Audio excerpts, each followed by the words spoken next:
Greetings and welcome to the United States Transhumanist Party Virtual Enlightenment Salon. My name is Gennady Stolyarov II, and I am the chairman of the US Transhumanist Party. Here we hold conversations with some of the world's leading thinkers in longevity, science, technology, philosophy, and politics. Like the philosophers of the Age of Enlightenment, we aim to connect every field of human endeavor and arrive at new insights to achieve longer lives, greater rationality, and the progress of our civilization. Greetings, ladies and gentlemen, and welcome to our virtual Enlightenment Salon of April 17th, 2022. Today, we are pleased to feature a fascinating conversation on willpower, motivation, self-improvement, and some concrete practices that can help individuals achieve greater productivity and a higher quality of life.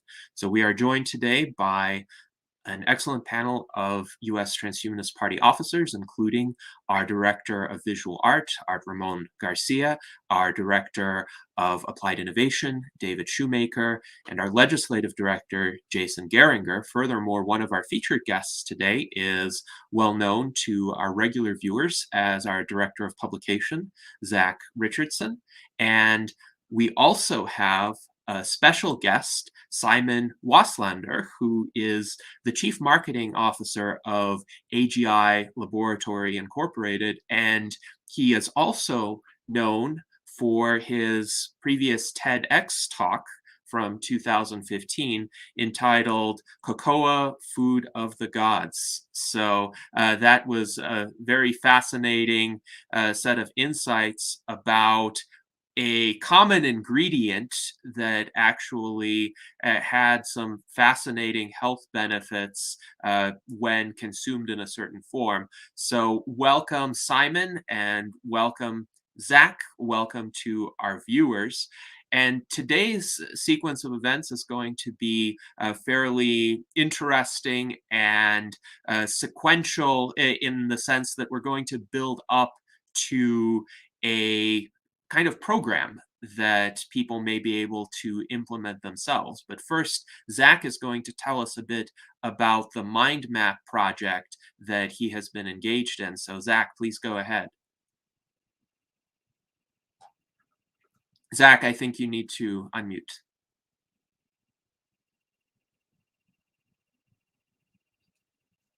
That's embarrassing. Yeah, so I found this fantastic tool online called Miro. I had noticed sometimes I'll have little surges of innovation, and I was just opening up a notepad document, just hit the Windows key, type in notepad, and start typing things down in a list. It wasn't very effective because I've had all these notepads with ideas, but the idea that sort of came to my mind that I wanted to explore a little bit is, what are the most concrete steps I can do to try and reach longevity escape velocity? And how can I spread these to the community? How can I share them and make it something that's fun in a little bit of a way, fun and a challenge? So I popped onto Miro here, which I'd recommend you all take a look at. And this was my first mind map. I played around with it and I thought, okay, so the first thing, I love Brian Tracy. He talked about everything kind of comes down to responsibility and it being your ability to make a response. So I started writing a little bit about my time, about consciousness. With every one of these, you can add little bits of text on here, and you can then rearrange them and add more. So you can pull them over here, attach them to other ones here. And I had a lot of fun kind of going through it, thinking about, I was listening to Huberman a lot, and he was talking about temperature, saunas, cooling yourself down, doing stretching. But a lot of it for me came back to willpower, right? Because I had this list of all this stuff that I was just telling myself. It was just a big, long to-do list of, you got to do this, you got to do that. And it wasn't working. It wasn't effective. I wasn't hitting everything that I had wanted to do. I thought, okay, maybe I'm doing a little bit too much here.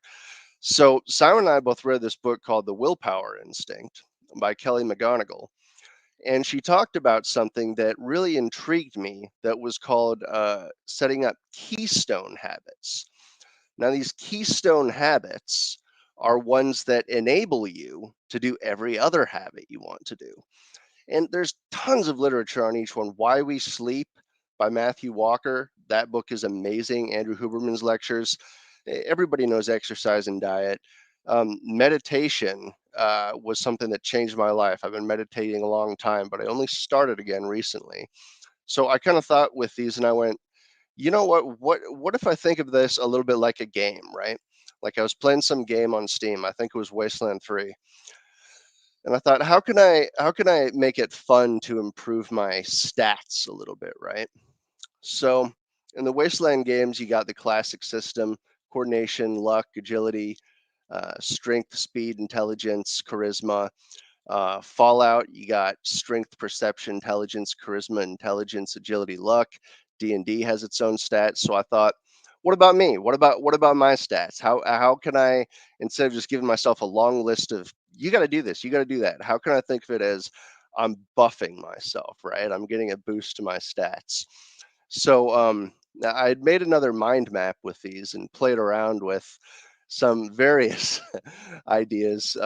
Can kind of jump around all over with them. I had discipline, I had dexterity, constitution, wisdom, endurance, charisma, being able to um, feel like a winner when you're doing what you're doing, intelligence for different projects I was working on, and I went, okay, so what if I take some of these stats and look up? Let's just look at the games. You've played a lot of games in your life, so from the Dungeons and Dragons wiki here, it talks about first Constitution. This is important to me. For those of you that don't know, I have a heart condition that's been pretty stable for a few years. I have actually a cybernetic heart. It is grafted onto my heart, but it recently has contracted a infection that is slowly working its way up and going to cause some trouble if I don't get a heart transplant. So I'm super interested in what was said Constitution from the Dungeons and Dragons wiki. It says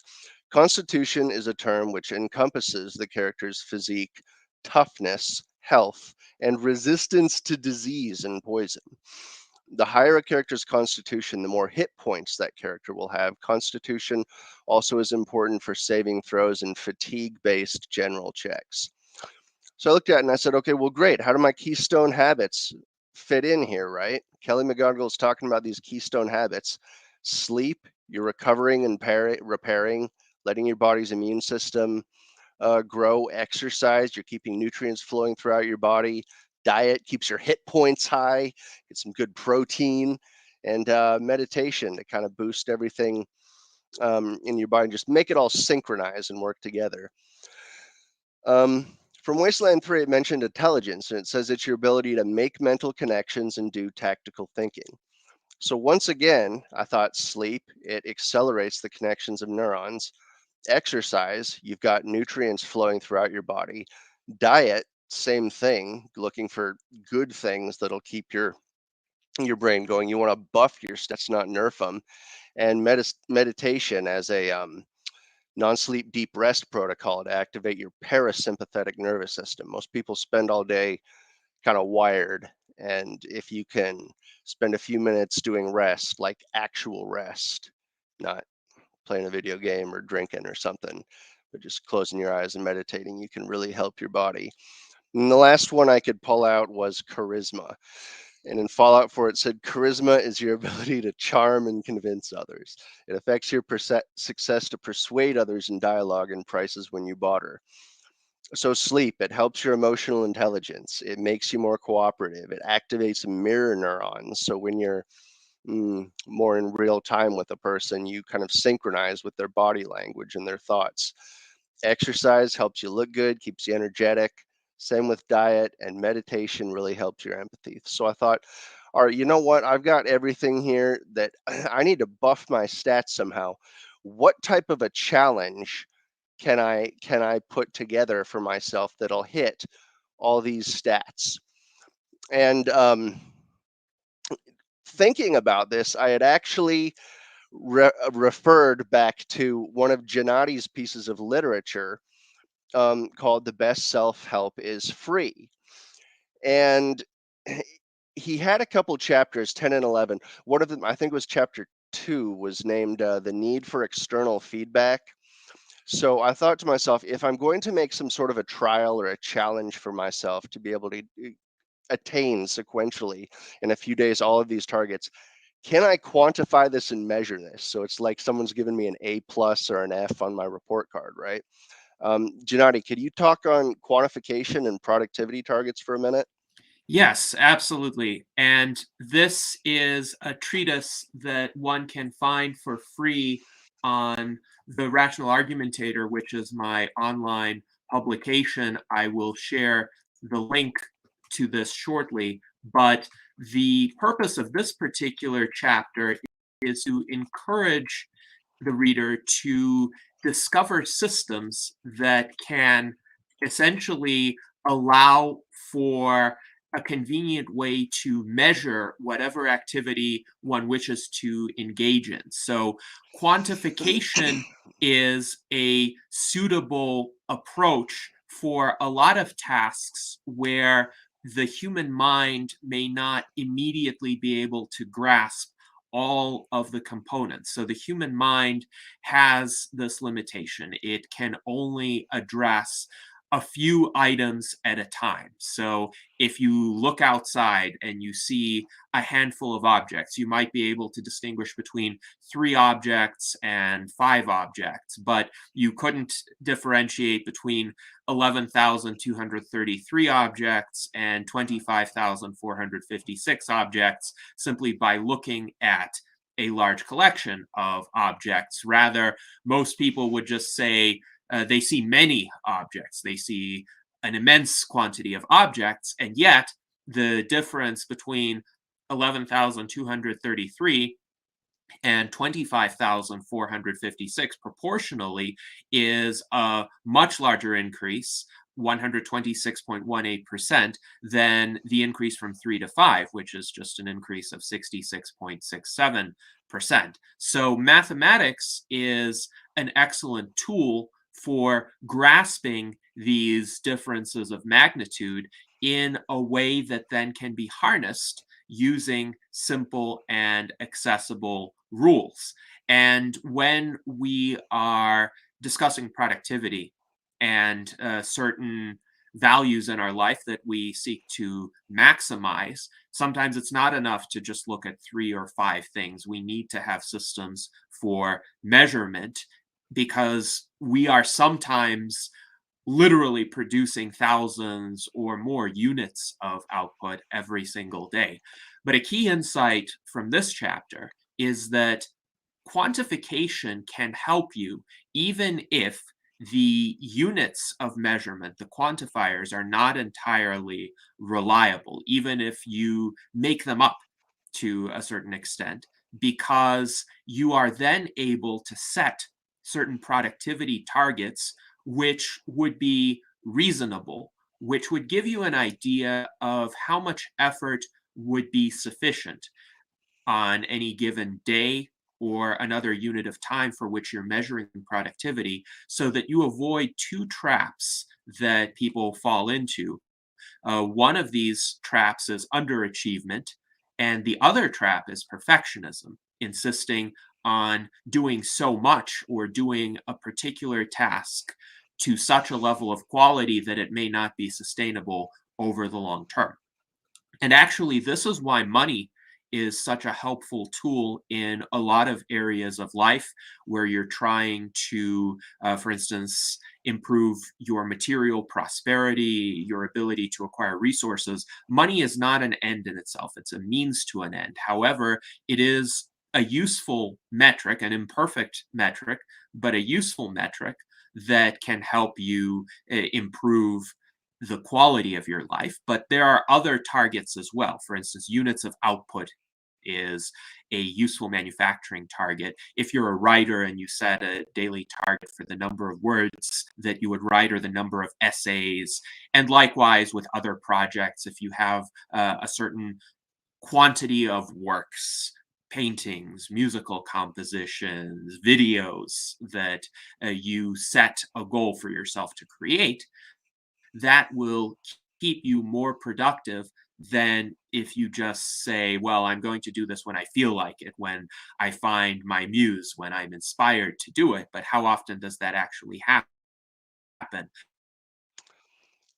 That you are in the optimal state of mind to actually metric for any human endeavor to which productivity is relevant. And I did this a fairly long time ago now in the mid 2000s when I developed an exercise point system in order to address the question of how can various different types of exercises be commensurable with one another, so that I might not be performing the exact same kinds of exercises every day, but I want some sort of common denominator for them so that I could understand what workout is enough for a given day. So some people might use measurements like calories expended, but I actually assigned certain numbers of points to particular exercises, like a certain number of points for a minute of running, a certain number of points for a particular type of lift, like a biceps curl or a shoulder press, or a certain number of points for a push up or a sit up. And I'm not going to reveal the exact values of points that I allocated to those because those might not have been the best point assignments for everybody. But the fact that I created this point system actually motivated me to meet certain point targets every day. And as a result, those systems, and there were several iterations of those systems, improved my level of physical fitness. And there were actually services that I found later on that developed these point systems and enabled people to log in a wide variety of exercises and receive a point output for the day that served a similar purpose. So Fitocracy was such a service that I used for a number of years, which I found to actually be an improvement over my makeshift exercise point systems. But I started developing my own exercise point systems back in the era when these kinds of apps or online services didn't really exist. So I maintained them using Excel spreadsheets. So, Yeah, that's what I wanted to mhm, ask about and interject with before we move on to the next chapter. Is the I've tried doing something similar myself, maybe not having quite the level of willpower you do, but doing something like writing down my calories for every single day or everything I eat. I can make myself do it maybe 3 or 4 days, but demonstratedly I've failed multiple times. Where did you first? How did you, I guess, decide you wanted to put everything in an Excel spreadsheet, and how much time did you spend recording this data versus, I guess, interpreting it? mhm. I would say the greatest expenditure of effort came initially when I was designing the system, and recording the exercises initially when it was a completely manual process, I would say would have taken about 15 to 20 minutes per day thereafter, after I developed the system. Now, it Mm, helped that I was a student at the time, so I was immersed in this academic context and I was doing homework for hours at a time. And I was also still writing essays, I was publishing the Rational Argumentator. So I was at my computer anyway. And it wasn't really that much of a transition to manage another Excel spreadsheet. I understand for people who have a different lifestyle, for instance, who go back and forth among various locations, finding the time to sit at a computer, that essentially entails a certain transition cost. And that might mean you're adding an extra 10 to 15 minutes just to get into a particular mode where you're recording these kinds of activities. If you Yeah, have a mobile exactly. device where it's easy to input something on the go, and you have uh, an app that you're using to do that, that could also save some time and effort in that regard. But I wanted to mention Chapter 11 since you're highlighting it right now. And this deals with habit formation. And a common misconception that people have, that there's a necessary trade-off between quality and quantity, that you can either do a few things very well, or you can do a lot of things but in a mediocre fashion. And this may be true in some cases, but it is not true in all cases, and it's not a hard fixed trade-off. Rather, over time, if you engage in certain activities, you develop habits. And these habits are default patterns of functioning. A habit is a pattern that seems natural, that seems easy to you, and that you are inclined to repeat by default. So if you have good habits, then those good habits enable you to be productive. They enable you to actually want to repeat certain beneficial activities over and over again on a regular basis. So, for instance, for me, I have a running habit. I run between 40 and 60 miles per week because I have done that so consistently, and I have figured out ways to do it reliably because I can go outside, I can run in my neighborhood. I have an elliptical trainer if the weather is poor. I can run at home. I am a member of various running groups, and I can go to the locations where those groups meet and I can run there. I can sign up for races and I can run in those races. So I have a lot of opportunities to exercise that habit. And it doesn't feel difficult for me to do that. Indeed, it feels very strange for me if I don't go running. And yet, for a lot of people, they think 40 miles a week, 60 miles a week, that is an insane amount of running. And they don't believe that they can work their way up to that level. And yet, I've been able to do it, and it does not feel difficult to me. Now, initially, when I was 13 years old, it was a bit challenging for me to run the mile. And I decided I do not want to suffer in PE class anymore. So I am going to go, this was during the summer at night, run laps around the apartment complex where I resided at the time. And initially, I ran what I thought was approximately a mile, and it was difficult. But the next day, I ran that course again, and I ran a little bit longer. And the day after that, I ran a little bit longer. And I was gradually building up my distance to the point where I was running multiple miles. And running a single mile felt a lot more comfortable. And then when I returned to eighth grade, the following school year, I could run the mile. At that time, it was like between a 9 minute and 10 minute pace, which was a lot faster than what I had been able to do before. And I kept up that habit over the ensuing 20 plus years. So as you develop a habit of quality, as you learn particular skills in the area that you're interested in, as you find certain more efficient ways to achieve the same result, the trade off between quality and quantity disappears. And you can think of a lot of people who are masters of their craft, whatever that is. And when you see them at work, a lot of very high quality output looks almost effortless for them because that's their basic default pattern of functioning. And for me, this is evident, for instance, in my writing. I'm able to write an essay from start to finish without having to create multiple drafts because I've also been writing for now over 21 years. And at the time I wrote this, this was a decade of systemic and steady efforts at writing. Now, of course, almost another decade has passed. And yet, just by writing regularly, I am able to maintain high quality of output.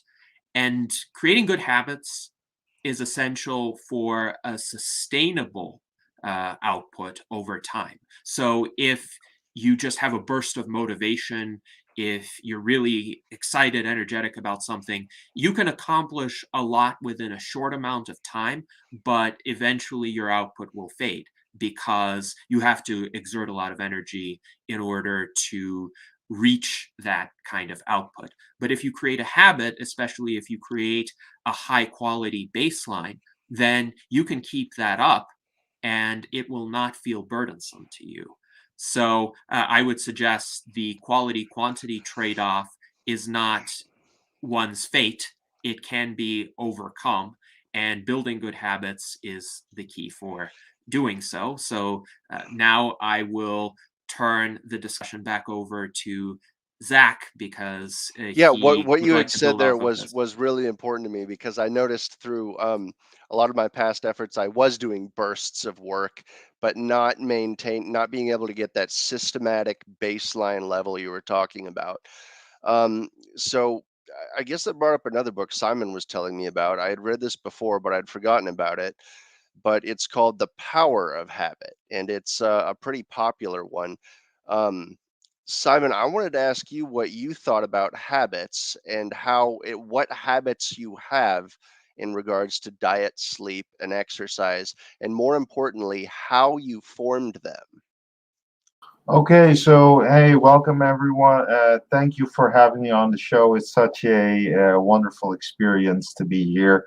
So, habits are things that are done often enough that they don't feel effortsome anymore after a while.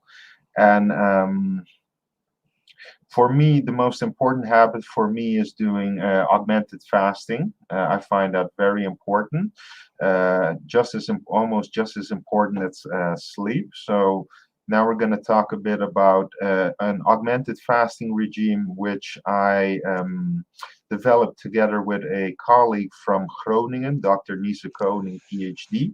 So there's a lot of work and detail that has been put into this. So just to give an introduction, so this augmented fasting was primarily at first designed as an anti-cancer therapy. So we're seeing lots of papers coming now online about fasting regimes for cancer, and this was mostly designed as that. But then later I started to practice the fasting myself. And I learned that if you're struggling with the hunger, if you're making that forceful effort, struggling with the hunger every time, it's just not going to work. You're going to be, and Exactly. you're going to be posting it on Facebook like, "Hey, I'm fasting every time," and because you're putting in so much effort into it. And so what I developed was a combination approach of AMPK SIRT1 axis activators combined with melatonin, vitamin D3, various fatty acids such as oleic acid and marine tree polyunsaturated fatty acids, vitamin A, and zinc, all of which have an important part within the fasting regime and really strengthen each other massively. So let me go to to give a brief introduction, we all know that caloric restriction reverses many of the aspects of aging and epigenetic age. It is proven in most mice strains that it significantly enhances lifespan. We know that. That's a fact. It's been proven so many times over. Fasting per unit of time is exponentially more powerful than caloric restriction, but as well, the risks start to go up as well. If you're fasting for really long periods of time, you might need mineral supplementation or some salt water and those kinds of things. But if you do a I would say a combinatorial hormetics fast, maybe 3 to 5 days once a month. I think you can already reverse many of the aspects of aging and epigenetic age just right there. And for more how do we say disease cases, it really depends on the disease, how well fed a person is a person in a good nutritious state. So the Cahill studies from 1967 show that a 40-day fast is indeed possible. Although I'm not recommending a fast that long here, but the things that are possible are very, very interesting. So let's get into the details. So like I said, caloric restriction in most mice models does extend lifespan quite significantly. And we've seen in the human caloric restriction studies that it does have positive effects on inflammation, blood sugar control, and weight and body weight and those kinds of aspects. Fasting also extends lifespan in mice. These are from the Longo study, Longo's group.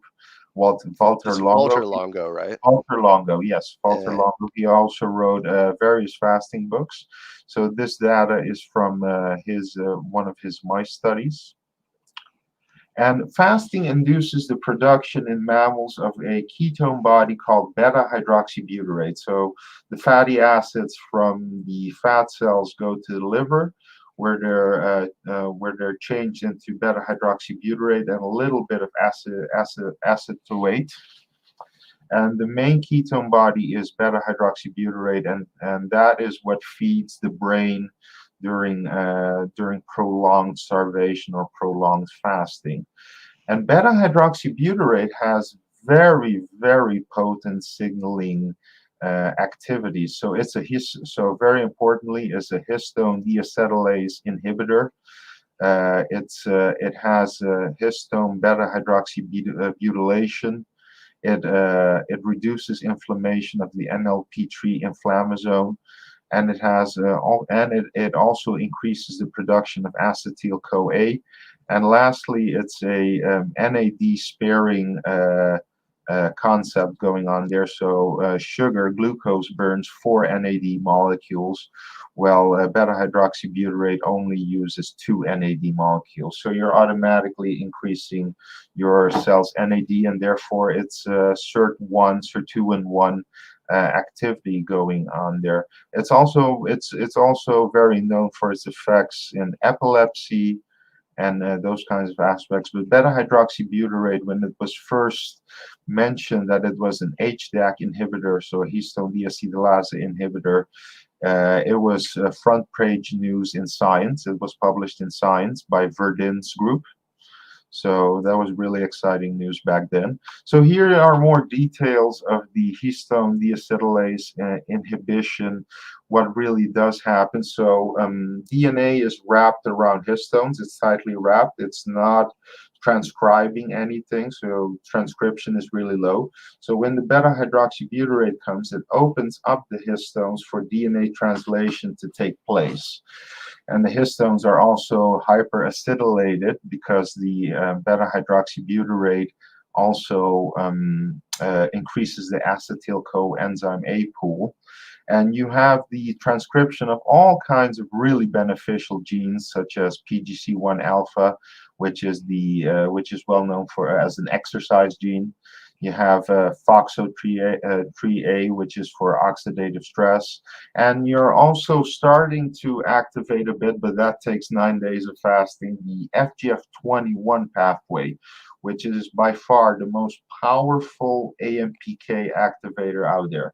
Just to give a hint of how powerful FGF21 is. So assuming you run 45 minutes a day, do vigorous running 45 minutes a day, and do that 5 times a week, you'll be increasing a stress marker, an energetic stress marker from your fat cells called adiponectin. Adiponectin will increase by roughly 100%. Now, FGF21 analogs in humans increase adiponectin by 2,200%.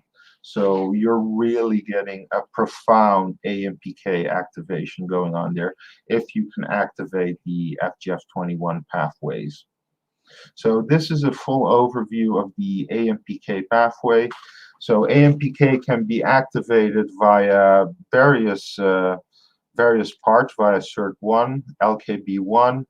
Reduction in mTOR also helps with AMPK activation. We see here that it's the center, it's the nucleus of many anti-aging things going on there. So AMPK SIRT1 activation is a bit of the center nexus that coordinates many processes, highly complex interconnected processes that induce a profound anti-aging state. Like I hope Lish Paris is listening to this so she can help me with an FGF21 alpha clodo gene therapy. But besides that, we see that AMPK also increases telomerase activity and all kinds of other really beneficial things going on there.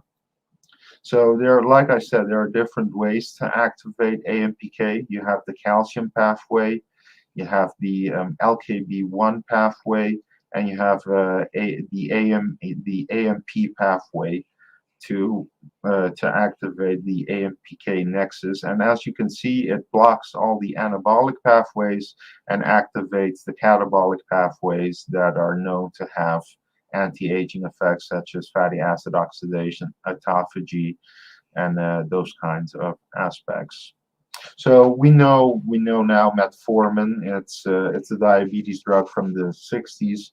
Is a pretty potent AMPK activator because it reduces mitochondrial energy production. So you're reducing energy production, creating a small energetic stress situation in the cells, which then increase AMPK via the reduction in ATP and via an increase in AMP. Yeah, Simon, could you talk a little bit? That's one thing we hear about a lot in the anti-aging community is one is the NAD and NADH. I'm sure a lot of our viewers heard those and went, "Oh, I got told to take those as a vitamin sometime." Yeah. The other thing is the AMPK and SIRT1. That's one I'm hearing more and more from Rhonda Patrick and many other anti-aging advocates. Can you describe maybe an sort of overview of how that works at a digestible level?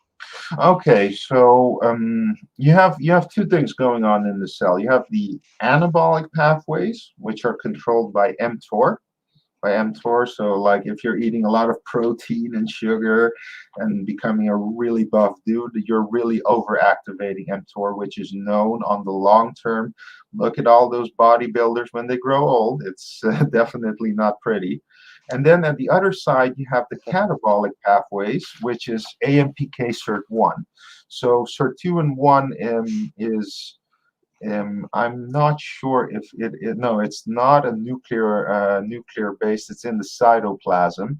So SIRT1 activates IMPK via NAM. If NAD plus rises, SIRT1 activity also automatically rises as well. Did you just say NAD plus? NAD, Like NAD. like the NAD plus. nicotinamide adenine dinucleotide, right? Yeah, the NAD plus has to rise.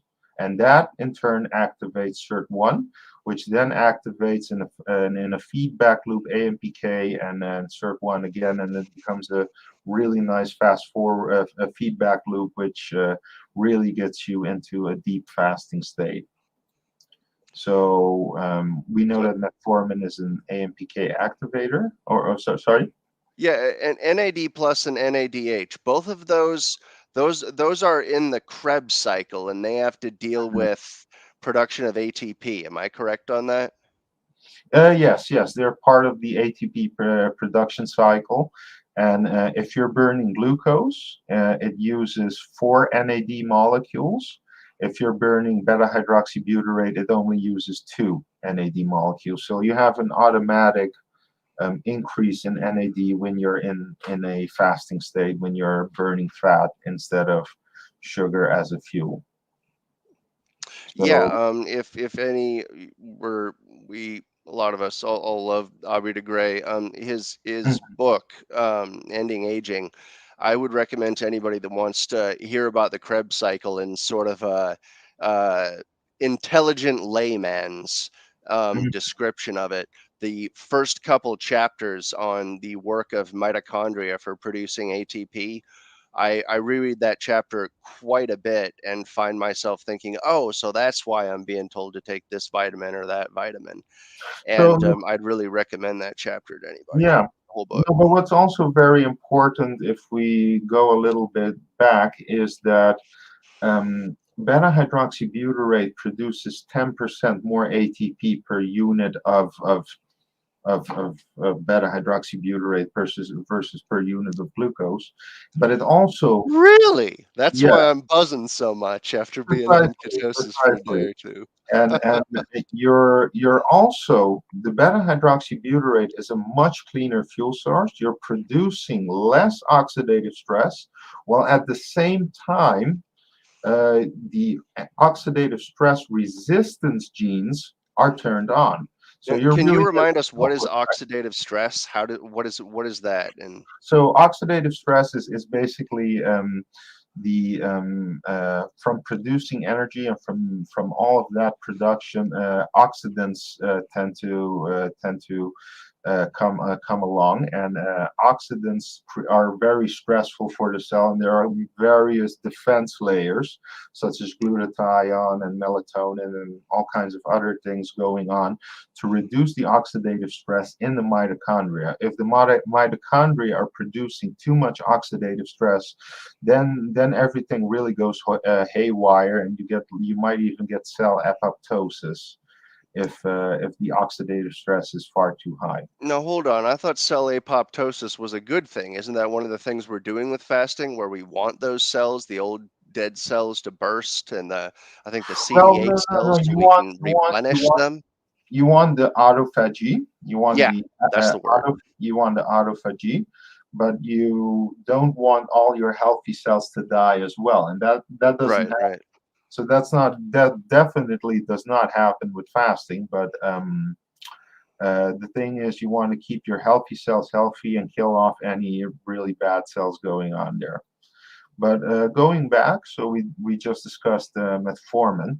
Metformin also is a SIRT1 activator by reducing the NK saturation values of SIRT1. So it makes SIRT1 more receptive to NAD. So basically, if your NAD is low, and if you add some metformin, it still works. It will still activate SIRT1. So it's an Why NK. can't I just take some NAD though? Or So there are many NAD supplements out there, but right. they only increase NAD by like 30-40%, while the beta hydroxybutyrate doubles it. So you're talking about a much more powerful effect going on there. So fasting is going to give you hugely more energy with the NAD process because you're using beta hydroxyate instead of the glycolysis to produce those ATPs that fuel Precisely, your cells. precisely. And if you add things like metformin and alpha lipoic acid, so alpha lipoic Yeah, that's the acid, one you had me taking. and so that's an AMPK activator via the calcium route. So you're taking another route to activate AMPK. And this is from a paper that really explains all of the details in that regard. And then you have leucine, which is a really not so known. It's not a well-known secret. It's a bit of a secret. So leucine is a SIRT1 NK saturation value reducer. So basically, if you add leucine into the mix, it makes your NAD twice as powerful. So if you combine fasting with leucine, you'll be in the highest states of fasting really quickly with regards to the SIRT1 activity. And SIRT1 activates AMPK, and AMPK activates SIRT1 again, and you get that really powerful feedback loop going, which we want. We want as much powerful fasting as we can get, as we know that fasting is by far the healthiest thing you can possibly be doing. And also for intelligence, augmentation, well-being, body composition, endurance training, and especially I've experienced this so many times, the cognitive enhancement effects are truly profound. And now we're talking about melatonin, which I also add to the fasting regime. It's a very powerful anti-cancer agent as well. Melatonin is known. When do you take it? Do you take it before bed, or do you actually take it during the day as well? So I take it during the day as well. I got Really? used to it. So I take it with my tea mixtures, with my polyphenolic tea mixtures. I take it with my mix of breakfast tea, green tea, and rooibos tea. I take 10 milligrams of melatonin every time I take tea, because melatonin synergistically works with the polyphenols as well to get you into that even deeper fasting states. So, Interesting. so melatonin is by far the most powerful antioxidant out there. It can, one single melatonin molecule can scavenge 7 oxidants.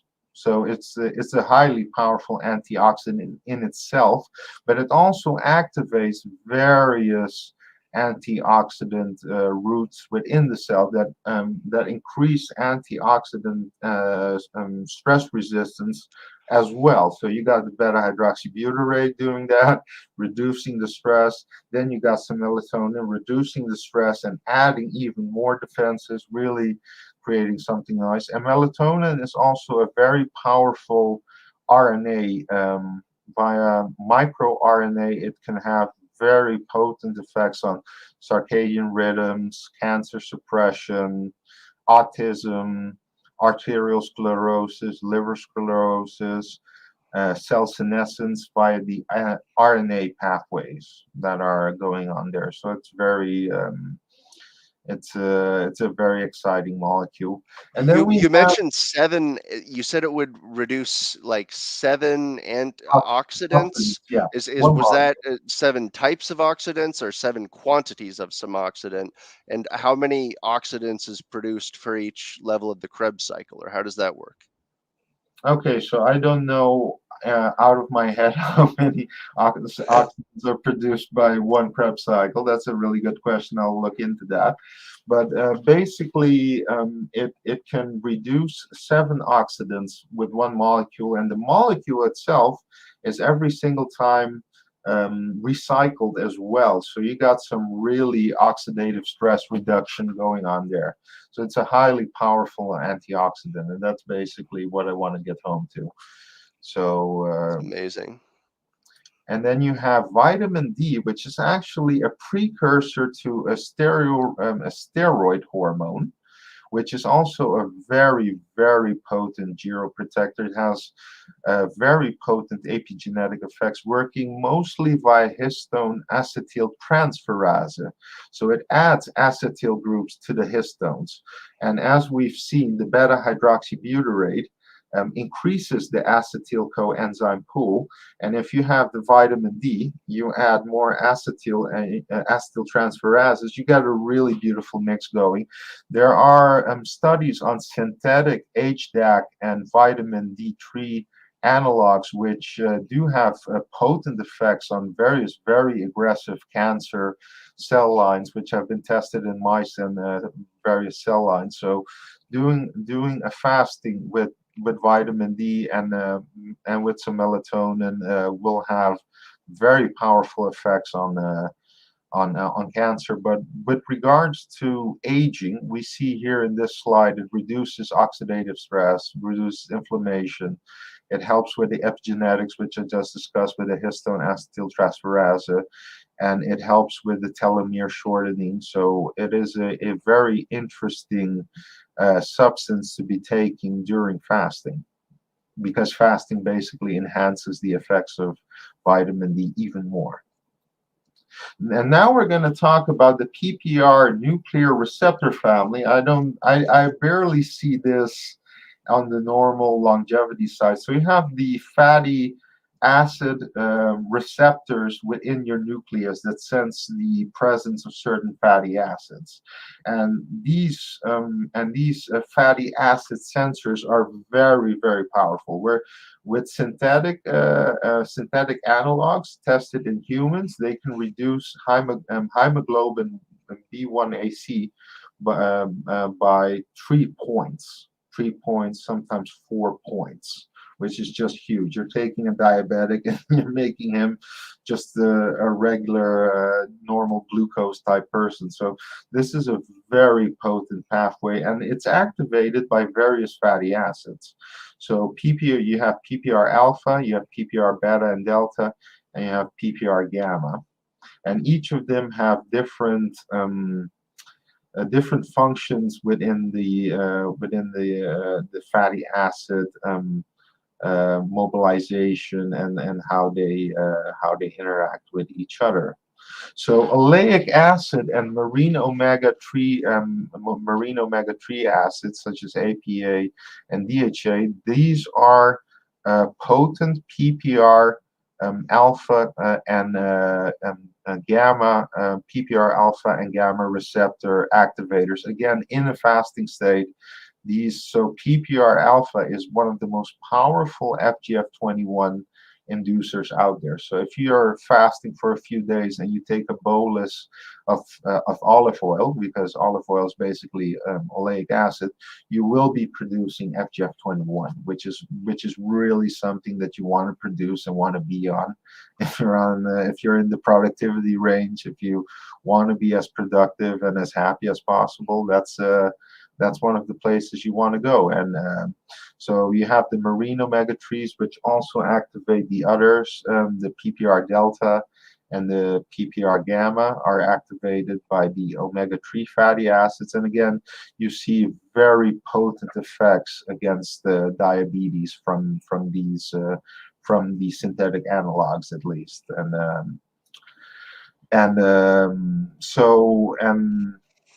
And then comes another really interesting vitamin. Vitamin A is not that well known, but it is a partner for the PPR and vitamin D receptor nuclear family. So it makes the vitamin D and the PPR receptor family all the more powerful again. So you're making. Can you tell us what is PPAR?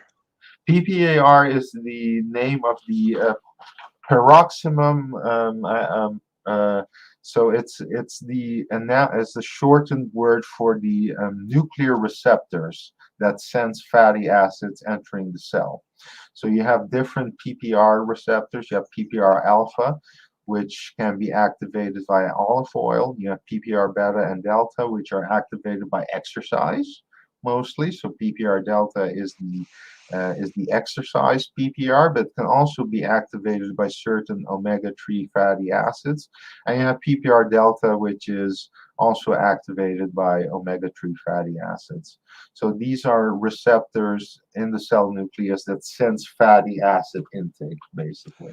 Now, And then, when you take fatty acids like to supplement your diet, you had me taking some omega-3s.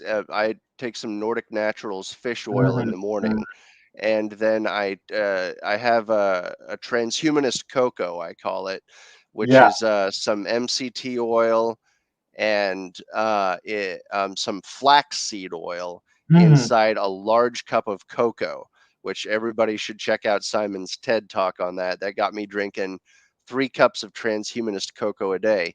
But what are the benefits and drawbacks of these various oils, like omega-3 versus flaxseed, or do they help each So, other, or how's that work? well, okay, so flaxseed oil and fish oil have profound synergy with each other.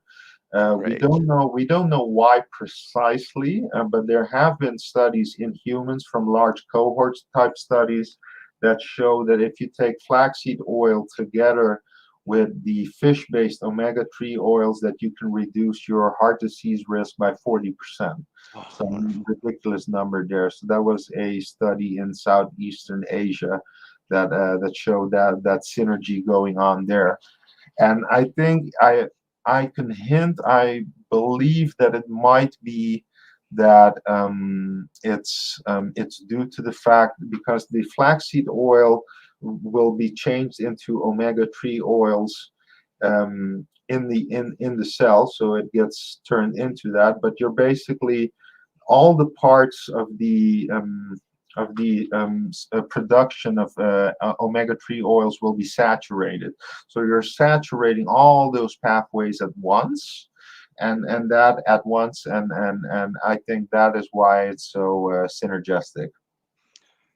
Yeah, it's definitely helped me, man. I'll tell you, I went through a little bit of keto flu. I looked it up, and that's what it's Mhm. called. And that was yesterday morning. And my nose was just kind of running. I felt like I had a little bit of headache.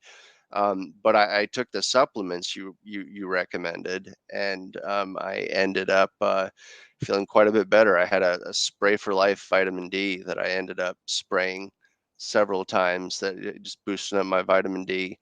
And then I had a melatonin one as well, which interestingly, the Spray for Life, the melatonin actually includes zinc as well, which Mhm. I realized I wasn't getting enough of looking at my regimen and what you had recommended. But the alpha lipoic acid, I think that really kicked things off. That's some good stuff. Yeah, it's a pretty potent AMPK activator, and if you combine it with the leucine, which basically makes all the AMPK activators twice as powerful, you'll be going into deep fasting in no time. So You'll be tell me, remind us again, what is an AMPK activator? So an AMPK activator is that activates the central energy sensing axis AMPK. So AMPK is the energy sensor axis that senses energy stress. So when Okay. you're fasting, when you're exercising, when you're basically doing healthy things, also eating vegetables, eating your fiber, all of them via different routes activate AMPK.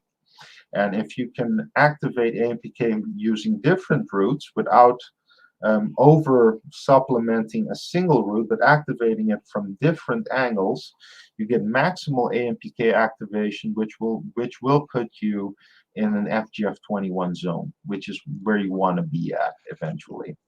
So we hear about BCAAs sometime, your Mhm. leucine, your isoleucine, and I forget the other one, but why is it in particular that you recommended leucine versus branched chain amino acids or other Oh, amino okay. acids So in general? All right, because leucine is the one that has the sirtuin-1 NK saturation value reduction capability, and the other branched chain amino acids don't have that. And you want to be in a. I have not seen that branched chain amino acids in themselves inhibit the fasting state, but you want to be as pure as possible. And then I would only recommend the leucine. So that's why I only recommended the leucine, since that Okay, is really a sirtuin-1 NK saturation value reducer. So the leucine just makes your AMPK activators twice as powerful, basically, in a nice. nutshell.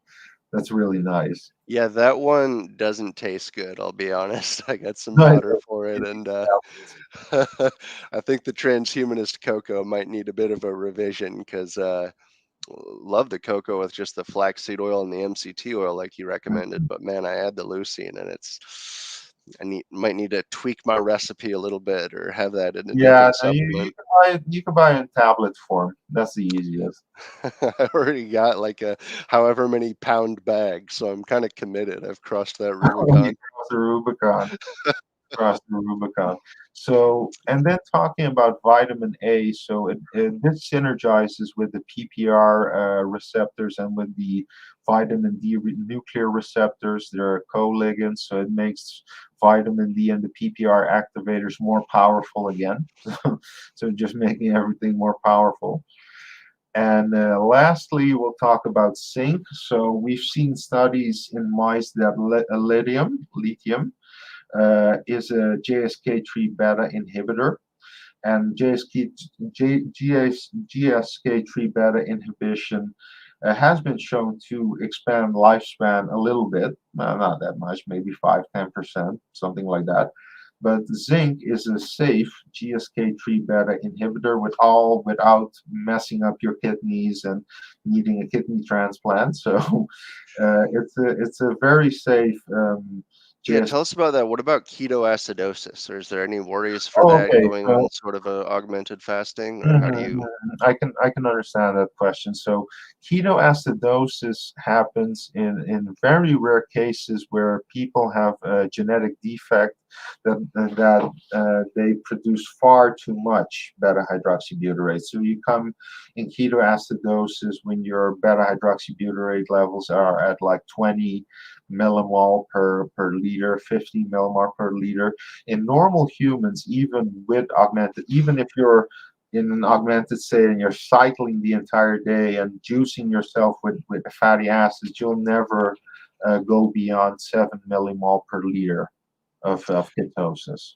Great. I got the strips like you recommended and test myself, and it was funny seeing the color on those ones change from like a light sort of cream color to all of a sudden you got that good purple black when you know you're Yeah, okay. yeah, yeah. I'm in the And ketosis. you I've been want to, doing it right. and actually, I recommend you want to stay in the fasting for a pretty long period and combine it with the supplements, combine it with the vitamin D, with the melatonin, with the zinc. So zinc, as a GSK3 beta inhibitor, combined with ketosis, activates FGF21 pathways in your astrocytes. So in your brain, you have the astrocyte cells. You have your astrocyte cells right next to your neurons, and the zinc and the ketosis combined make your astrocyte produce FGF21 for your brain cells. So you'll be in a really smart augmented state and working on the intelligence explosion. How talk about intelligence for a minute, because that's one thing I feel like Mhm. my willpower increased a little bit, but also, yeah, I feel like I'm making some connections. Like working on the website a little bit for AGI Laboratory, I felt like I had sort of a burst of, okay, here, let's grab each component I need and make things synergize with each other on Canva. But how does it affect intelligence? Is Okay, that so I can talk ages about this, but so fasting by far, and I've experimented with no pep. I've experimented even with Rolipram, a PDE4 inhibitor, an experimental molecule, and with no pep mixed with cocoa and all kinds of combinations of cardio and doing those kinds of things. Fasting by far, especially the longer fasts, are by far the most potent cognitive enhancers I've touched in anything I've tried, I'm so basically. excited. So no, seriously, the fasting with the zinc and the vitamin D really do enhance cognition, well-being, and just your general state of well-being as well. That doesn't have to be forgotten. So you're smarter, but you're also feeling good. So you will be more productive. You want to be more productive. You want to do some writing or working. So it's a really great state to be in, to be in such an augmented fast state. And especially so, if we go into the details, fasting increases massively the brain-derived neurotrophic factor production. So your hippocampus is making new brain cells, and also, and this comes back to willpower. When you're fasting and meditating, you're increasing the thickness of your prefrontal cortex. So fasting makes the prefrontal cortex thicker, which allows for forever better impulse inhibition capabilities. So let's say you're struggling with, I don't know, nicotine addiction, for example. Doing fasting cycles combined with meditation, which is also proven from fMRI studies in Buddhist monks that their prefrontal cortex is thicker.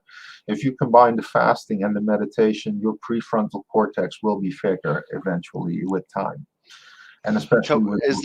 How is that? You should provide a link to the study for that for our viewers, because that is the thing that so far excites me the most, is the idea of, Mhm, mhm. because the way with willpower, it's an Yeah. inhibition, it's a top down thing. You have your lizard brain first make the, Yeah, I'm hungry, I want alcohol, I want food, I want donuts, but then Yeah. it's like the There's a way to prefrontal grow my cortex pushes it marijuana. down. All right. So while Simon shares the link with us, and Simon, please feel free to post it in our private mhm. chat, I would like to highlight a few questions and comments that we have received. First of all, Okay. thank you to Celeste Castaldo for her most generous super chat. And she says, you Thank you, are Celeste. amazing. She also says that she's flying from Monterey to San Francisco right now and will review this salon discussion later. She points out this is a great feature of our salons, that we preserve the recordings, so they are available for playback at the same YouTube link Yeah. as the stream. And we also have a version saved on Odyssey every time we stream. So you have multiple ways of accessing these recordings, no matter where you are in the world. And thank you very much, Celeste. Also, we have a super chat from our friend Alan Crowley, who highlighted a comment from Daniel Twett. If fasting increases lifespan, shouldn't they call it slowing? Very funny. And Hey, I'm thinking about calling it slowing from now on. I'm like thinking it may slow down the aging process. It may make one's cognition faster if what Simon is saying is accurate. And then we have a super chat as well from our friend Gloria Soria from Argentina. So thank you, Gloria. Now we have a number of questions from our audience as well, and I would like to address a few of those before we delve into Zach's concept of the transhumanist trial. But the first one comes to us both from David Shoemaker and Alan Crowley, and they're asking essentially, where can they get more information about augmented fasting? Are there books, websites, podcasts, other Simon's kinds PDF. of resources? I have an elaborate PDF which I sent to Zach. I'll quickly see if I can find it. I wrote an extensive aging review, so I'll see if I can find the file right now. awesome.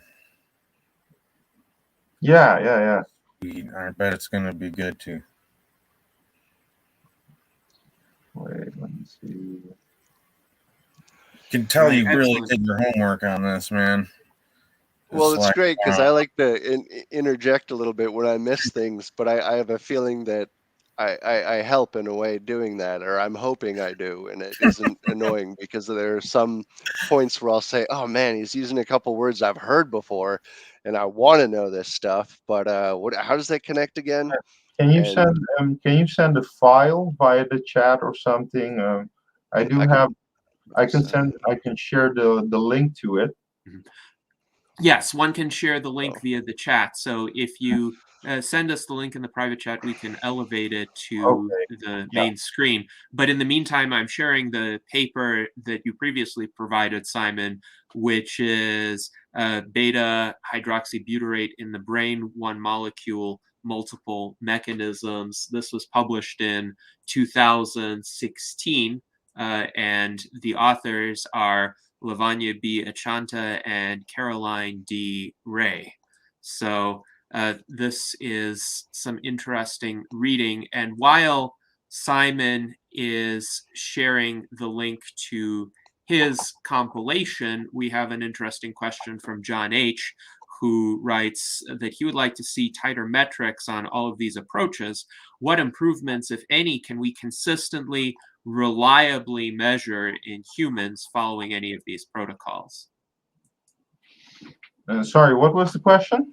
So what improvements, if any, can we consistently and reliably measure in humans following any of these augmented fasting protocols? Are you aware of studies that show the health benefits? So Longo did many studies. Wait, let me try to find the Longo studies as well. This is my internal aging review. So my aging review that I wrote. So it covers all things aging. So if people are interested, we talk about metformin, rapamycin, 17-alpha estradiol, metformin, enalapril, melatonin, lithium, vitamin D3, polyphenols, telomerase gene therapy. We got it all in this review, so I hope people like it. And consistently, what you can expect from following these protocols. Well, it really depends on what the goal of the fasting is. I mean, if you're doing the augmented fast for well-being, if you're doing it for anti-aging, if you're doing it for blood sugar control, for heart health, and all of the measurements that you'll be taking and making will be dependent on the goal that you take it for. But obviously, let me see if I can find the Longo study Science, and that was published in Science. Fasting study. Yes, and in the meantime, I've linked to Yeah. the internal aging review PDF by Simon. You may want to enable public access on that document since you've sent the link. Right, let me. Yeah, I've enabled it. All right, thank you, and hopefully that will mean that our viewers will be able to access the document. I can access it now. It is titled Aging Review Full Article, so please, everyone, download this PDF and read it so that you can learn Simon's insights on the subject. And now also, I wanted to ask this question from Pam Keefe. She writes that she feels nauseous when taking supplements while fasting. And of course, that's the whole premise of augmented fasting. How do you overcome that? So it really depends, like what kind of supplements are you taking? How do you overcome that? Well, basically lowering the dose. Dividing the doses over the day, over the entire day, not taking a huge bolus dose. Those are tactics, and dose reduction, and instead of taking a large dose, reducing the overall dose. Those are the two tactics that reduce nausea from taking supplements during fasting. Yes, thank you very much, Simon, for answering that question. And a related question is one that I have certainly been curious about because I am a runner, a long-distance runner. During one of my daily runs, which can be anywhere between 5 and 8 miles, I can burn easily 600 to 900 calories. Yeah. And when I do my longer runs, that number goes into the 4 digits. So in terms of fasting, of course, one needs to have energy in order to burn energy. If one doesn't have enough energy, then one's running ability becomes compromised. One starts Well, to that's not run exactly. more slowly. So how does one overcome that? How can one integrate fasting with running or any sort of other endurance exercise? Precisely. So when I started my fasting journey, I would combine it with cycling. So I find cycling a bit more efficient compared with running. I was never that good of a runner, but I could cycle for 3 to 5 hours a day, well fasted. And the key is you have to get used to the fat oxidation state to quickly get into that beta hydroxybutyrate state. And there are many studies that have been done by, I forgot the name of the researcher. He's really famous. So fasting enhances exercise capabilities once you get used to it. So there's that uncanny valley where it reduces exercise capabilities for a period. But if you're in deep ketosis, you can run for miles and miles or cycle for miles and miles and not feel a single thing and feel pretty great while doing it. And it's all it's all part of training low. So training without eating, training on an empty stomach in the morning, and those are tactics that increase your fatty oxidation resilience, so that you could start running while fasting. And I've done much cardio while fasting. I mean, I've done sometimes in one of my record days, I cycled 8 hours in a single day while fasted. Didn't eat a single calorie, and cycled 8 hours, burning 10,000 calories in a single day while fasted. So it is possible to combine fasting with cardio exercise. It definitely is, and they enormously enhance each other. So it takes 3 days of fasting to reach 2 to 3 millimole per liter beta hydroxybutyrate levels. If you're fasting for 1 day and you did a 1 hour run, you will already be at those levels of beta hydroxybutyrate with the running. So running and cycling and just normal cardio exercise massively increases the potency of fasting. Yes. Interesting. So It is. those practices can be synergistic Yeah. if done properly. Of course, I would imagine in order to be able to run successfully while fasting for multiple days, and the longest I've ever fasted was 24 hours, but one would have to have some sort of supplementation, because I noticed, so the first 16 hours of that 24-hour fast felt fine, but afterward I definitely felt my energy beginning to wane, and it was difficult to sometimes stay awake or maintain clarity of focus. But that was just an unaugmented fast. It was just not eating for 24 hours. And I had actually run around hour 9 of that fast. And the run felt fine, because if one doesn't eat for a few hours before running, one actually feels lighter, and it's a bit easier to run than if one runs on a full stomach. But definitely after the 16-hour mark, I think I had some energy depleted from the running, and then I hadn't been eating for a long time. So I began to feel the mental effects of that.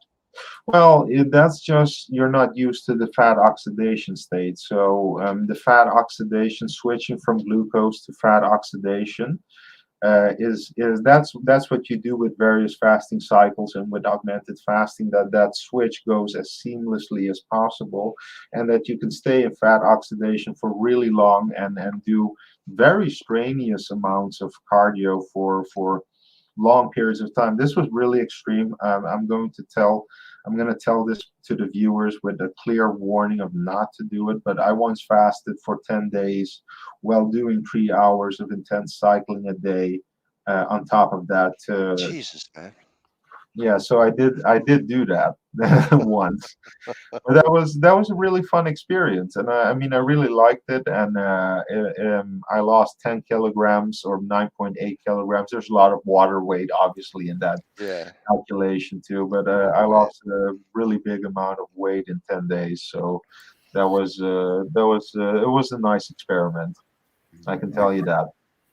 You know, it's weird Yes. that this is really similar to what my football coach used to talk about how to get us ready to get into the zone, he would call it. And it's that whole process where you're talking about, where you switch from burning glucose to Yeah. fat, you know. So this is really interesting. I always like to know the why about things. I figure like when you know the why of everything, then it sticks with you better, you know, and you understand it. So I'm loving this. So go ahead.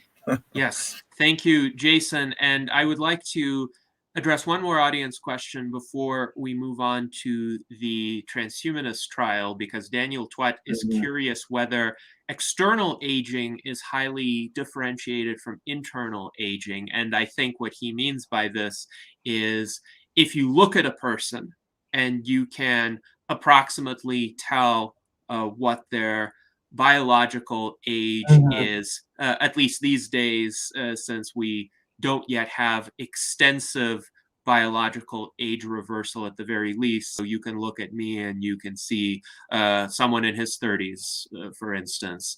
And is that an indication necessarily that is highly correlated with internal aging. So can you look at someone and say, well, their organs are of a similar age, or could you have someone who looks like he's in his 30s but have organs typical of someone in his 60s or in his 20s, or vice Yeah, versa? Can you have someone yeah. who looks 60 but has much younger internal components? That's a very great question. Deep longevity, deep longevity has an algorithm, a deep neural network based algorithm that uses the photo technology. So they take a picture of you, and their deep neural networks will tell you how old you are on a biological age basis. So that technology is already there. It's very valid. It's proven. And I would refer you to Deep Longevity in Hong Kong. Their website, they have all the information, all their aging clocks online. They have various aging clocks. Yes, thank you for that recommendation, and we will post a link to Deep Longevity shortly. But first, I would like to fit in this one question from John H. He wonders, when we talk about fasting, are we referring to absolute fasting, like zero intake of anything, or is it modified in some respect? Because I know there are people who have fasts where they can consume certain things, and of course, water is one of them. But there could be some additions as well. Of course, you're talking about supplementation, so taking in some substances, and even the pills that you take, they have a certain small number of calories as well, right? Most of them don't, not that I know All of. right. 0 calorie. So Zero. it's a 0 calorie fast, but other Because substances. besides if you're supplementing with the oils, indeed, with Yeah. oils you are getting the calories, so that is very true. But the oils enhance the fasting massively. So I don't care about maybe 100, 200 calories on oils a day, because it enhances it so much. And Art Ramon, you mentioned black coffee in your comments. So have you tried something like a fast that included an allowance for coffee? Yeah, I used to do a lot of fasting back in 2016, 2017, and I never counted black coffee. I don't think it has any calories. And I used to do fasted hikes, 10 miles and 4,000 feet of elevation gain in a fasted state. And I was able to do it. It took some time to be able to do that. But a lot of times afterwards, even when I got accustomed to that, I would have extreme sleepiness driving on the way home before I had anything to eat. And to the point where I was almost getting close to passing out driving. Okay. So I had to stop by a store and get like an energy drink to stay awake on the way home when I would finally get my first meal. So, but yeah, that's what I would done. Usually the black coffee, I wouldn't do that while hiking. That was more like when I'm at home during the workday. But I have done exercise fast, and yeah, the sleepiness was a huge problem. So Yes, and this is a situation that I can identify with, because also during a day when I've had a long run and I haven't eaten enough to replace the calories that I burned, I may also feel a certain involuntary sleepiness, but that could also be combined with perhaps getting less sleep than I need on a daily basis. So it could be a multitude of factors that contributes to that, but definitely how to remain energetic, especially how to avoid involuntarily falling asleep while on a fast or while having a net calorie deficit, is an important question. So perhaps this is a good occasion for Zach to delve into the Transhumanist Trial, because it has a variety of components and sleep is one of them. So Zach, please feel free to proceed and let me know when you want to share your screen as well. Sure, you can go ahead and share my screen. So the Transhumanist Trial was my idea of grabbing 8 things that would kind of tie in to these stats I was thinking of, right?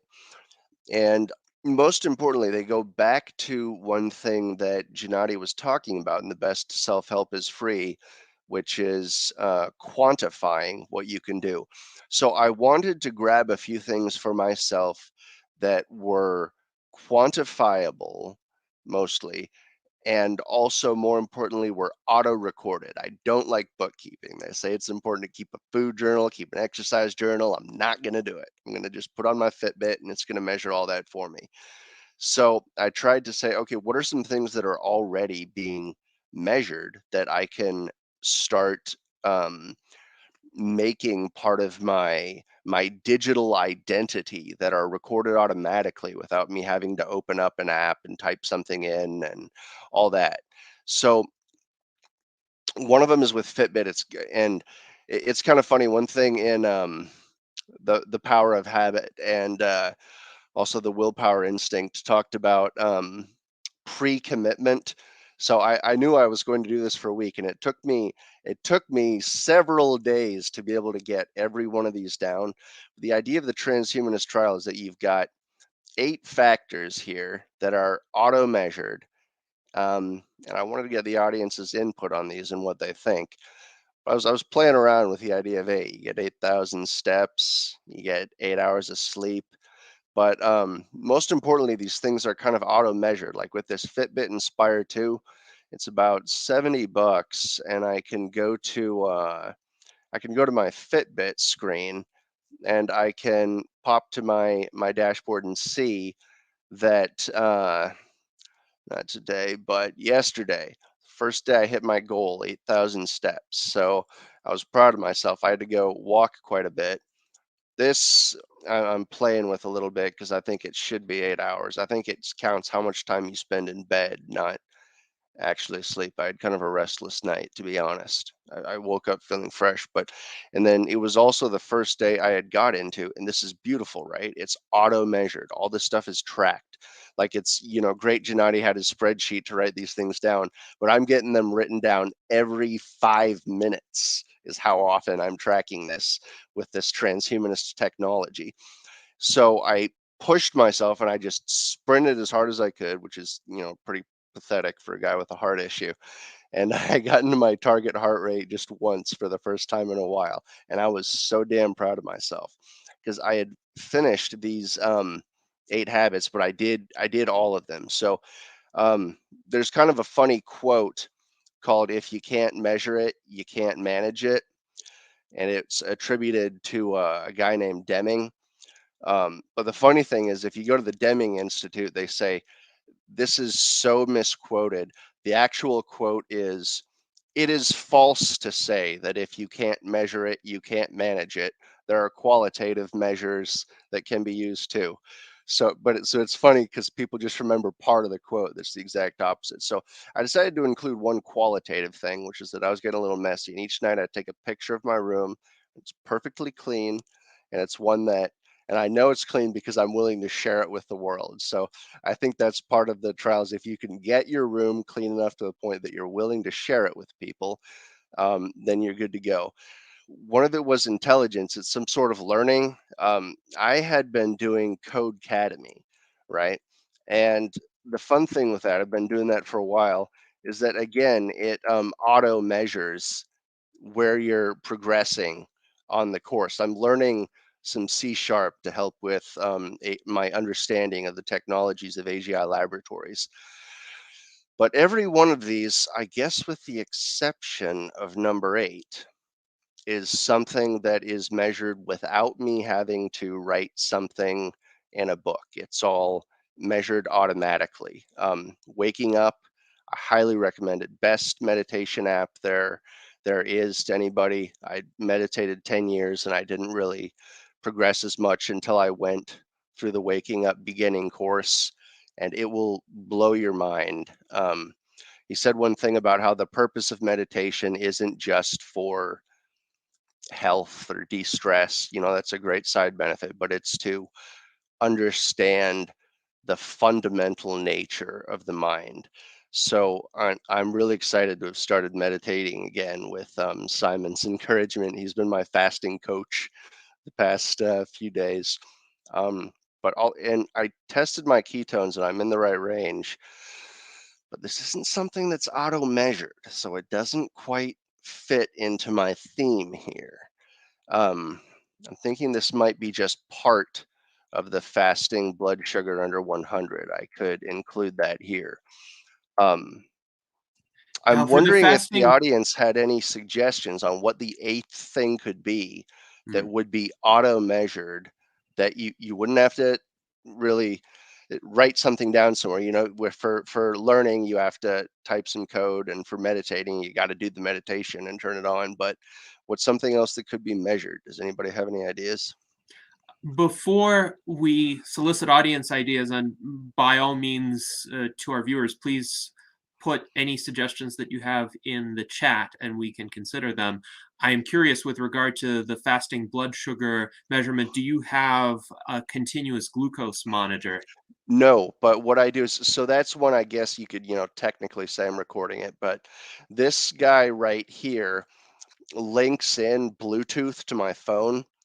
So I just regularly in the morning wake up, grab a strip, quick poke, and just drop it on the strip and check out what I got. And it's really cool seeing it go up and down with if you eat a little bit one night or if you don't.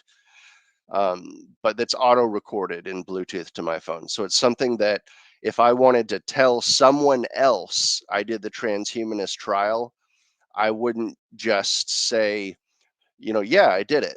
I'd actually have external things that had monitored and measured this, and then shown that it's data that's there that someone could look at and externally validate. Oh yeah, he completed all those requirements.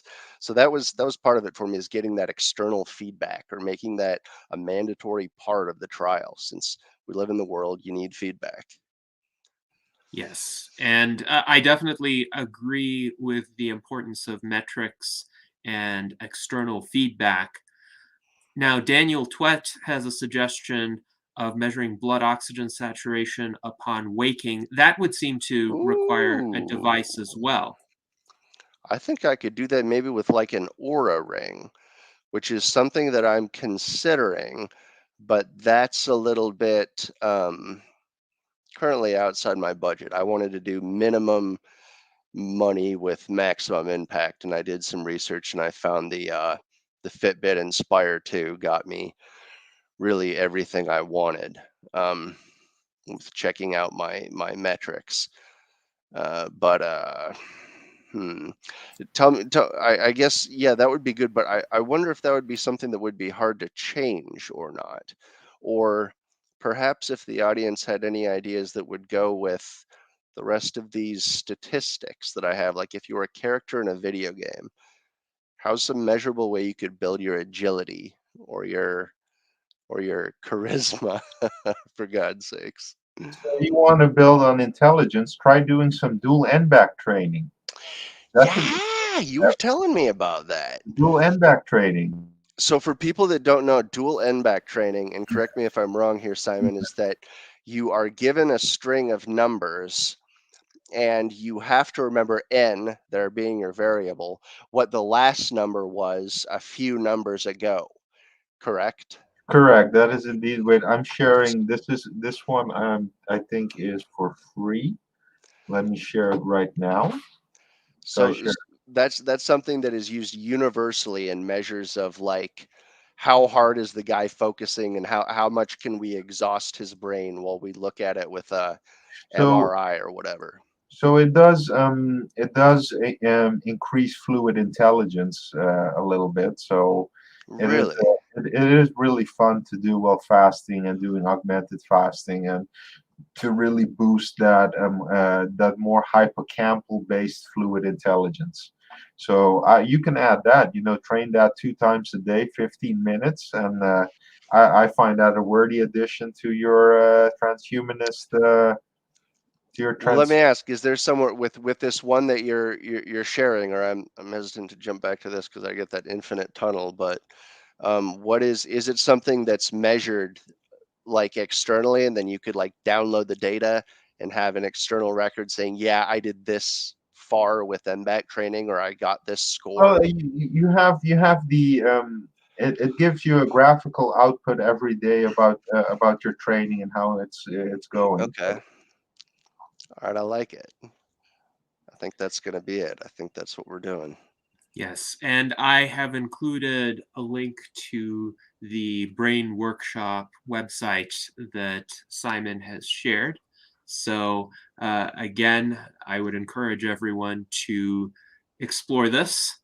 And now I have a question with regard to essentially approaches toward attaining one of these goals, which is the goal of 8 hours of sleep. Of course, that's a difficult goal for many people, myself included, because we do focus a lot on productivity.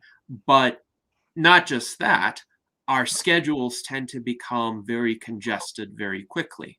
And the challenge then becomes, how does one fit in the 8 hours of sleep while satisfying one's other commitments, including commitments to self-improvement and active behaviors that increase health. So exercise takes time. For instance, planning a good regimen of anything, whether it's diet or supplementation, takes Mhm. time. And then we each have a wide variety of interests in addition to whatever we do to earn a living. And then there are the emergencies that come about, and we live in a very troubled world right now, to say the least. So the emergencies have multiplied compared to a few years ago. So how does one get 8 hours of sleep in that kind of situation? Well, I have a small comment in that regard. So these are my blue light blocking glasses. So they block. So these glasses block blue light. So I'm able to. I normally wear it right now, but after 5 p.m. I wear my blue light blocking glasses, and therefore I'm able to work on my computer and be on my screen without having the blue light interfering with my natural melatonin production. So that's one of the tricks I'm using for better. I like to jump in on that too and say I use something if my screen's being shared, a program called Flux or F.Lux, and I'm not sure if you guys can see this when I change my screen color, but is that changing? Is the color changing? Hmm. No. I'm Okay. not observing a color change, but It's just on my end then. I Yeah. do know about Flux because I have it installed on my computer. Fantastic. So And what's flux? It changes the colors of the screen. Yeah, man, it takes like 10 seconds to install, and what it does is you set a time during the day. It's programmed for grab your zip code or area or GPS or whatever from your ISP, and then when sun sets over the next 20 minutes, your screen slowly starts dissolving out all the blue light, and you can just feel your eyes relaxing. Okay. I'm sure Simon can attest to that. You put on the Yeah. blue light glasses and just you go, oh. But yes, it's a recommendation of mine for Yeah. sure. Yes, for sure. and that's definitely a useful aid. I also have a Fitbit Inspire 2 on my wrist, and Do ya? it is quite useful for tracking heart rate, the number of steps. So my goal on a daily basis is 15,000 Jesus steps. Christ. Okay, you're And better than everybody.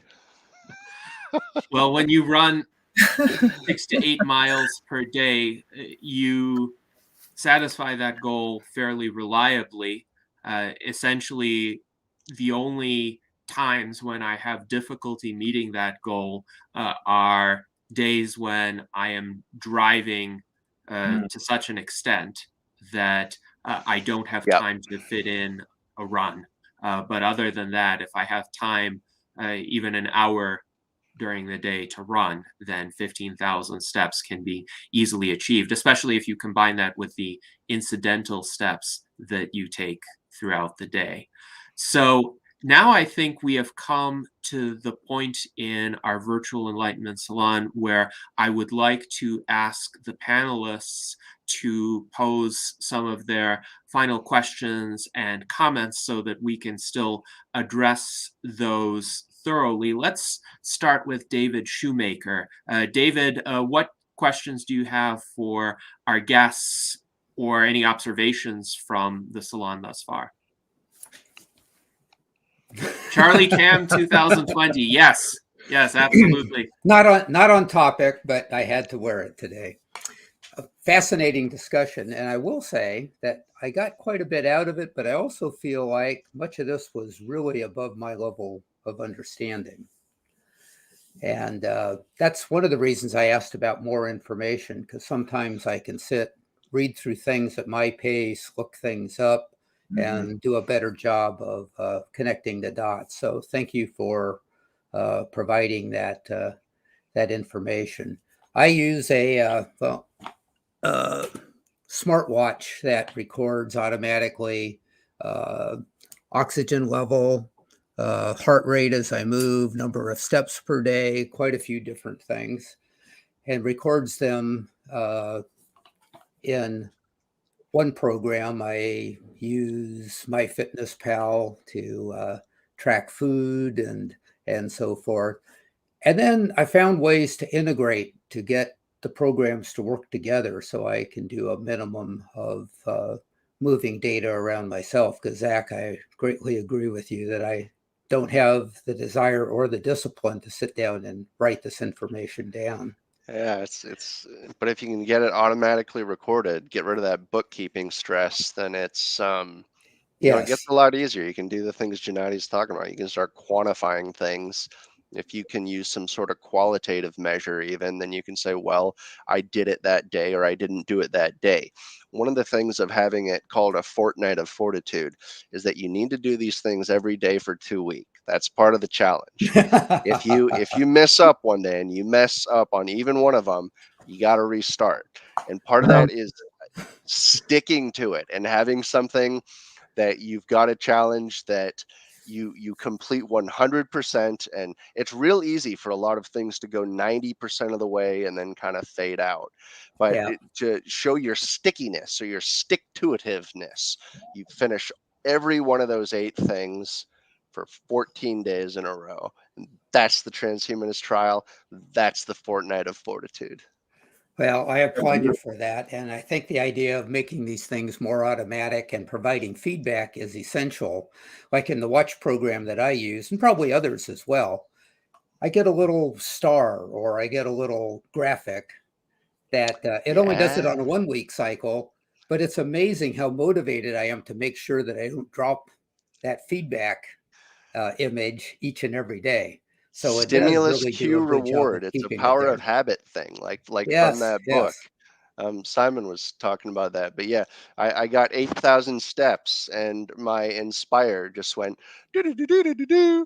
And I just felt this excitement wave Right, of, oh my right. gosh, I did it. I set a goal Yep. and I attained it. And it was silly, but in a way, So I I'm don't know. very, very interested in seeing your project as it matures.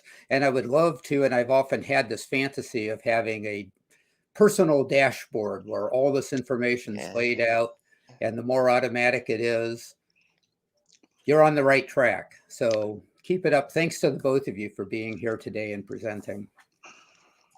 Yes, excellent. Thank you, David, as well for your remarks. And now let's go to Jason Geringer. I have one sort of suggestion that comes from OKRs or objectives and key results from Google. They got this kind of philosophy where they sort of allow people to fail, to where they don't use any of the metrics as something that they're like held accountable for in a job interview or in an evaluation of their job and stuff. That way the people are allowed to, you know, go through it without any fear of repercussions happening if they fail, you know. Plus, it would make me feel better about getting killed by Gennady every time, you know. But Well, part of it is I wanted this to be difficult, but I wanted it to be attainable. This is something that it took me 3-4 days before I could even make all 8 of these things. And the part of it is that because it's difficult, it's desirable, and you feel good when you complete it. It's the transhumanist trial, not the yeah, transhumanist. Do a little bit I and don't then, mean that well, make you it know, I did it or I difficult. didn't. I just Um, let's not later say, oh, well, he didn't even do this transhumanist trial. Totally no, absolutely no. But I mean, Right. you know, Right. if you just keep trying, do it another time. But it's, you know, if you can get all those things recorded and you've got that external feedback, then you can say, I completed the transhumanist trial. Nobody's going to go after you and say, well, you know, you tried it, but you Well, didn't do it, because you're not going to give that feedback to people and show the data that you completed it unless you actually right, completed it. So, right. I guess that's my thought. Good to fail. Yeah, fail more is what makes you succeed. And I would suggest, Zach, once you have finalized all of the components of the transhumanist trial, there should be some sort of public post about it that various individuals can refer to in order to definitively know what the criteria are. And by the way, Okay. Daniel Twet says that Fortnight of Fortitude is a pretty cool name. So Thanks, Dan. yes, thank you to Daniel. And now let's go to Art Ramon for his question or comment. Yeah, one of my beliefs is never take fitness advice from anyone younger than yourself, because they just don't know the pain of being older and how things that used to work perfectly fine when you were in your 30s just don't work so well when you're in your 40s and 50s. I used to do a lot of, like I said, exercise and fasting. That doesn't work anymore. I mean, I used to get sleepy back then. Now I am going to pass out and have a car crash and die if I try doing that. So the body is just, your gut absorbs less nutrients, and your body doesn't heal as quickly. And that's what I've noticed in my late 30s. I was able to get back into pretty good shape. But as I entered my 40s, like 41, 42, my joints started to fall apart. And I had to completely give up doing kickboxing and jujitsu just because my joints were in so much pain. And I had to give up doing that and started hiking. And hiking did help me a lot. It helped me recover my joints, being in the heat and the mobility and everything. I managed to do, Grand Canyon hike, do up to 19 miles, 4,000 feet of elevation gain, and I got very fit. But then I lost it all. Now I can barely do the 6 miles of power walking with barely 300 feet of elevation gain. The last time I tried doing a good 500 feet of elevation gain on a hike with elevation, I was dying around 500 feet. So, but I also got COVID, and I think I have COVID long haul issues. So I've got like the double whammy of aging and COVID issues now that I'm trying to fight against. And I also found out that my hip joints are worn out. So now I can't even run like I used to be able to run back in 2016, which really helped my heart fitness very well. I had very good fitness when I was able to run and very good circulation, but now I can't run. I have to power walk, and that's only after a good year of rehab, of power walking and having to quit if I felt my joints hurting, especially my hip joints. And it took a while to build up back to 6 miles, and I'm probably putting up to 8 miles if my hips don't stop me. But the body starts to fall apart. A lot of the things, like I said, work when you're younger, do not work when you're older. And I think some of it applies to the supplements. I used to take a lot of supplements. I still have a lot of supplements, but I don't think they're as effective as they used to be. I think part of that is just the gut. The digestive system does not absorb it. So it's very difficult for me to kind of get back to where I used to be. Let me ask you, where are you at with the keystone habits? The sleep, the meditation, the fasting. We spent a long time this episode talking about Simon's combinatorial hormetics. Is fasting something you've ever tried or would consider? Because Well, from what Simon says, it seems like it has some anti-aging benefits, like a lot for mice, and it might be something that would be helpful. yeah, I'm still fasting. I Right. fast during the workday. So like Mondays through Fridays, when I have a regular work schedule, I stop eating at the previous night around 9 or so, and then I don't eat till about midday the Uh, following day. So that's all a fasted state. so a small remark. That's not fasting. That's time restricted feeding. I consider fasting to be 24 hours without food, Oh, without food at all. So that's what I consider fasting. What you're doing is time restricted feeding, which is different, which is just basically much weaker than normal fasting. okay. Yeah, I did that several weeks back, but it's because I was having a colonoscopy done. It's very difficult to do that long a fast.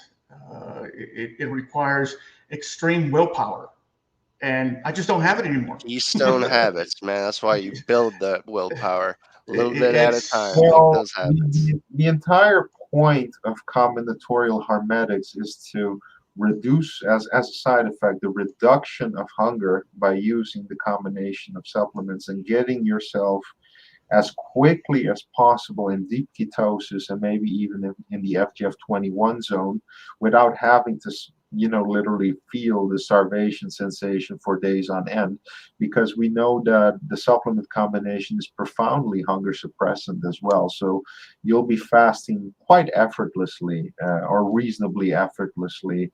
And I think Zach can attest to that. Maybe Zach wants to say something about that. Yeah, I'll say the first day was hard. I won't deny that. But having done a little bit of fasting before, one interesting thing is that your sense of smell kicks into overdrive. So you open the fridge and you see like the blueberries you bought a day ago or so, but then decided to start fasting. You just, oh my God. But after about a day, especially using these combinatorial hormetics, you take some fish oil in the morning, have some transhumanist cocoa with your flax oil and your MCT oil, ones that Simon was talking about. Have about 3 cups of that spread out throughout the day, and then your alpha lipoic acid, a little bit of leucine if you can find one that doesn't taste so terrible. And yeah, the hunger just kind of goes away, and I've been like massively productive the past couple days compared to when I was overeating a little bit and just kind of goofing off online. Like I've been getting stuff done, and I can anecdotal comment. It was fantastic for me so far for 4 days in, and I did eat a oh, little bit, but one of the issues I've had when I do a little. longer fast Uh-huh. is I get shaky. It's like low blood sugar or something. I start to get shaky, and then I almost have to eat to get rid of that shakiness. So I'm not sure what that is, where you're fasting to a certain point, and then I do drink a lot of coffee when I'm fasting or trying to restrict my eating. Then I get to that point where you're shaky, and then what do you do then? So that's basically your blood sugar is low, but it's not being compensated fast enough by the fatty acids derived from the liver. So you have to get used to it, and with each fasting cycle, that does get better after a while, and especially with the combinatorial hormetics, with the cocoa. With things like MCT oil, flaxseed oil, fish oil, olive oil, and alpha lipoic acid, metformin, and leucine, you will be entering the hefty fasty states very quickly with very little hunger and with very very little issues. So that's why I recommend it so much. Well, this has Okay. been a fascinating conversation, and I appreciate Simon and Zach coming on today to share these insights. Definitely, you both are a wealth of knowledge, and you have studied this aspect of self-improvement extensively. So I commend you for that, and I commend you for sharing your insights today. The Transhumanist Trial is definitely an interesting concept, and Zach, I would encourage you to develop it further, to finalize it, perhaps get more I'm community testing it. I'm feedback testing it right now. on it as well, and maybe write a post on your experiences. But Okay. in the meantime, thank you to our panel for the great questions and interactions. Thank you to our audience as well for your engagement in the chat, as always. And we are quite interested in exploring these subjects, particularly when they have practical relevance to improving human well-being. So along these lines, please keep tuning in every Sunday at 1 p.m. Pacific time, 4 p.m. Eastern time. And until next time, live long and prosper.